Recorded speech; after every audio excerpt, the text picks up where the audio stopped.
Yeah, I've been surprised at how many of the books that we've read had spruce beer in it that I didn't really kind of like. You had what was it? The Forgotten Drinks of Colonial New England had a bunch of stuff in it. I had this one, the Colonial Spirits one, has a bunch of stuff in it, and then this Sacred Herbs and Healing Beers has like a million variations of it, and they call like all manners of beers basically molasses and water and herbs and whatever, and there's like infinite variations.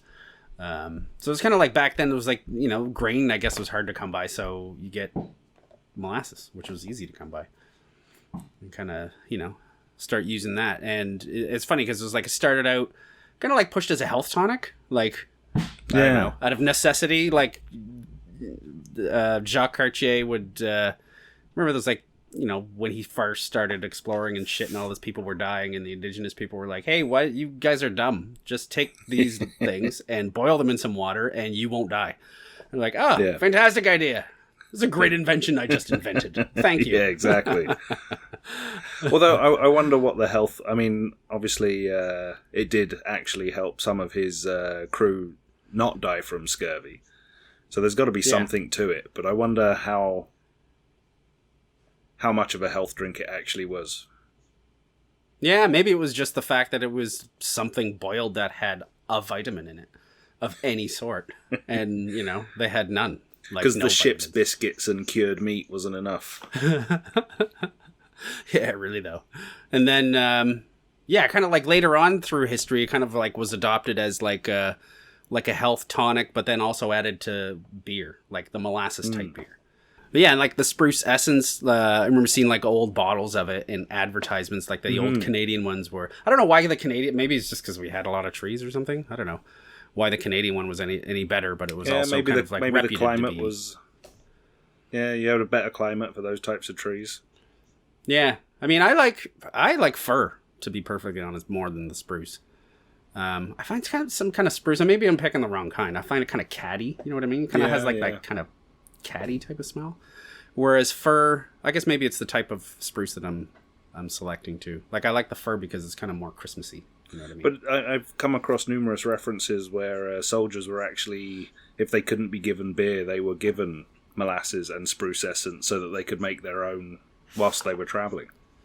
Yeah, and I mean, it's funny when you read the old recipes for these types of things. It was like for brewing techniques, a lot of kind of like a lot of modern home brewers are, the process is just as much important as all the ingredients.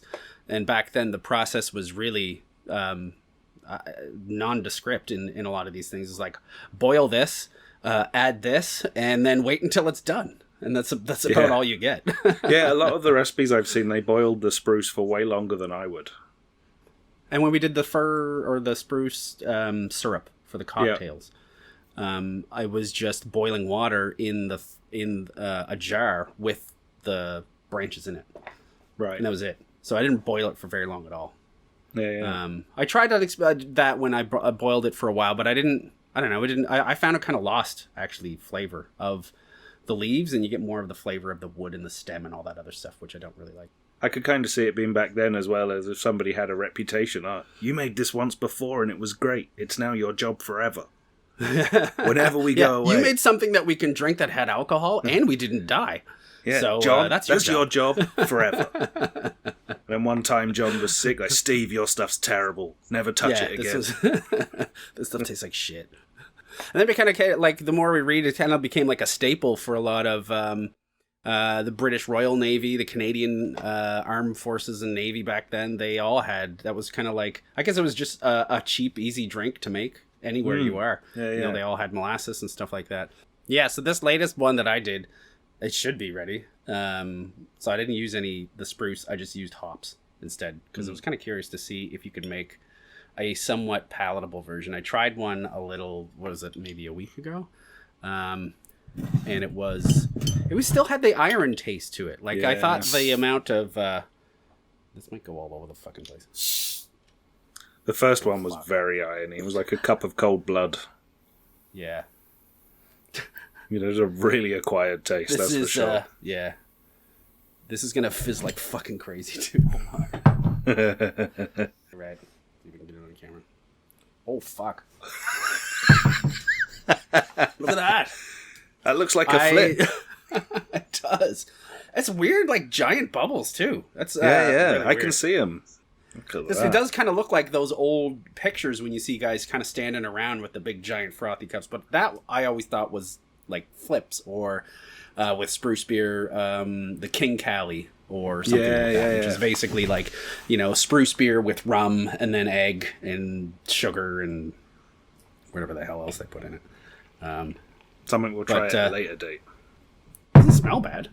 It doesn't smell as kind of, I don't know. It doesn't smell irony. It doesn't smell like blood, but we'll see what it tastes like. That's actually not as bad as it was about a week ago. I get a little bit more of the hop bitterness kind of masking a bit of the irony taste. It is there, the molassesy taste, but it's not as prevalent as it was before. It's actually not terrible. Like if you had it, back in the 1700s or whatever, and it's like, I have an alcoholic drink for you, and it tastes like this, I'd be like totally fine, I guess maybe that's why you've had different variations of adding, let's add some rum to it or add some whatever to it. Maybe on its own, it was just kind of base. Well, that was to signify between breakfast, lunch, and dinner, I think. I only used the hops for bittering. Right. So I boiled a certain amount of water with a certain amount of hops. I didn't really measure too much. I just wanted it to get, I did like a little recipe, but it was going to be, maybe the hoppiness of like a pale, maybe like a low, not quite as bitter as an IPA, but close to it.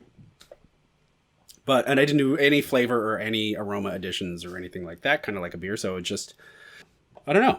It's not bad, actually. I kind of get the impression that back then they wouldn't have either. It was more of like, let's make this as a staple so we can drink it, as opposed to too much finessing.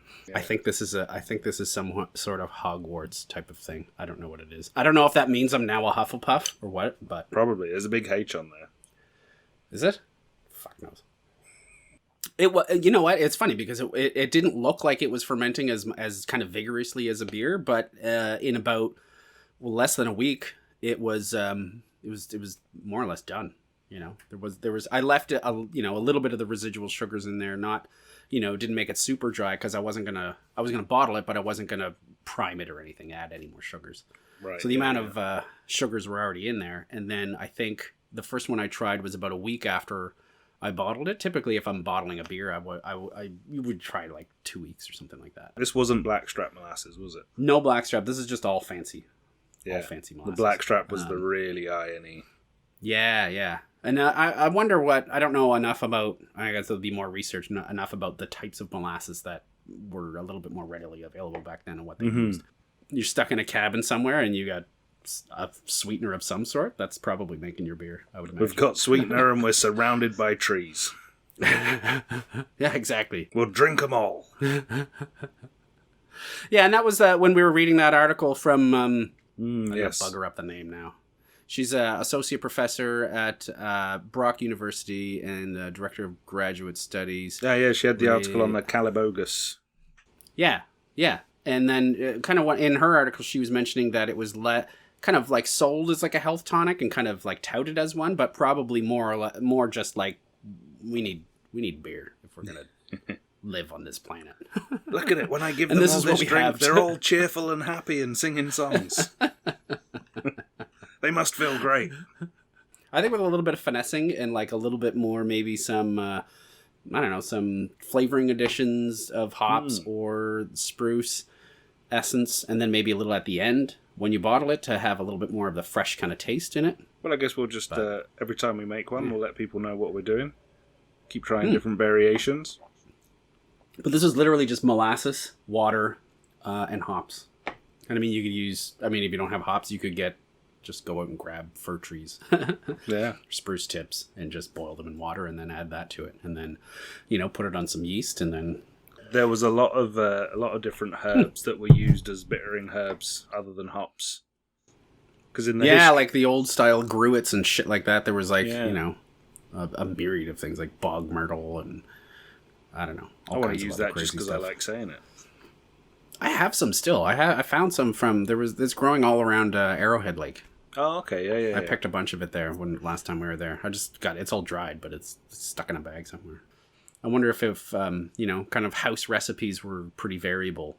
Well, I think so, and I think a lot of drinks then would be unpalatable by today's standards. Yeah, I think they didn't know any better back then. I was listening to something recently, a podcast on British history, that apparently when the Romans first invaded England, kind of around Yorkshire, they had vineyards because the climate was different then. But the Romans would joke about the British wine that it was like nothing like wine. It was that bad. It was awful. But the British people liked it because that's all they knew. But once they started getting a taste of the wines from Rome, then they would like hunt after those because they didn't want to drink the terrible wine they grew at home. Yeah, I wonder what that stuff tasted like. You know, really, wines had a couple of thousand years of progression. Beers had several thousand years of progression. I'd like to think we made it better. Yeah, oftentimes when you see like people resurrecting these kind of old recipes, there was someone who was doing, was it like an old Egyptian or Phoenician something or other? It's just basically grain and water and stuff. No bittering of any sort, and it was like, yeah, this is actually pretty gross. But I kind of think like no matter where you are throughout history, everybody wanted a decent drink of some sort. Oh yeah, for sure. And I think that's our quest right there. We will find these old recipes, recreate them as best we can, and tell you how terrible they were. But I think for something like this, I think you could definitely make a version that's more palatable. And I'm wondering if you mix maybe molasses and another type of fermentable, maybe some, maybe even some cane sugar, or I don't know, and then add maybe some wheat to it. Maybe even like something like the old switchels from Vermont where they'd add oats to it for a little bit of kind of sustenance and, make it kind of a little bit thicker and get a little bit more vitamins in it. I wonder if you can kind of make it like a, chuck some of that in here and see what happens. Yeah. It'd be interesting to see if you can get kind of like a head retention type of thing. And it's funny because as carbonated as it is, it's not, it's kind of, the head bubbles were so big, but the actual carbonation in it is actually pretty fine. That's what I like about the old recipes, is they generally didn't have a lot of specialized equipment or things. It's like, if you got a bucket and a lid, if you got fire, we can make booze and drinks and food and in the middle of the forest, because that's where we are. Or the middle of a pandemic. You don't have access to anything. Subscribe. Click buttons. All that stuff. I don't like doing all that fucking... No.